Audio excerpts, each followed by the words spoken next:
And please welcome Alexa Rosalsky.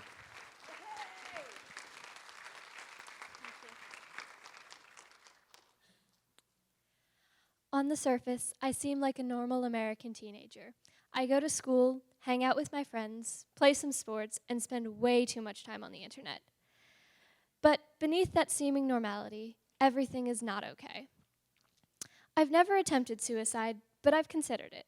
I've even written out a list of pros and cons. Looking back, I'm amused by how rationally I approached it. In addition to my list, I began composing notes to all the people who were important to me, even after I'd scrapped the idea of killing myself. I was hedging my bets in case I found myself back in that place someday. It was not a happy place to be, and I didn't think anyone would understand unless I explained it all in writing. It started when I was about 15. Year after year, the pile of letters grew along with my regrets, notes saying how sorry I was, how I wished there had been another way. No one ever saw them, except for me. Some were tear-stained, and some were written with such anger that my pen tore through the paper. All of my fears, regrets, and hopes were written down in letters that I would never send, addressed to the people who would never read them. One day, I realized how strange it was. I'd just finished writing another letter, put it in an envelope, and hid it. That's not how letters work, I thought.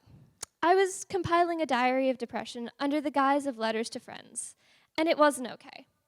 I knew it wasn't okay, but I had no idea what to do. I couldn't send the letters. I'm not big on sharing, even the small things, so revealing everything I had kept hidden for so long at once was utterly terrifying. I couldn't even consider it. I still can't. That would be too much. But doing nothing, continuing on that path, was just as bad. It took me another few months to realize that. And then things started to get really bad. I've never been much of a troublemaker. I don't tend to act out or do anything that's considered rebellious, but I do have a temper. I was pretty bad at not getting angry then. I would lash out at people for the smallest things, slamming doors so hard that the house would seem to shudder. The anger led to doing more things I regretted and more little notes hidden away, to more anger, a downward spiral. I could have, probably, maybe, stopped any time I wanted, but I didn't want to because the anger felt much better than the hopelessness. But I knew something needed to change. The pile of letters was just too deep. I wanted to give up. I didn't want to go on living anymore. Everything was going wrong, and it all seemed to be my fault. It was scary, like monsters in the closet scary, and being brave was getting so hard. I didn't want to put on a happy face and pretend things were okay. I wanted to be done. So I went for a walk. And I found myself standing on top of a cliff.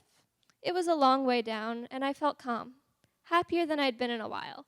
Being up high, away from everyone I knew, alone where there was nothing to hold me back. Nothing. All I wanted to do was jump, to let go of everything and have one moment of absolute freedom, to end the helplessness and hopelessness and pain.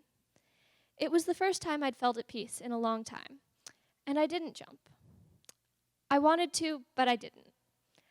I don't know why, even though at the time it seemed to make perfect sense. I'm glad I didn't jump.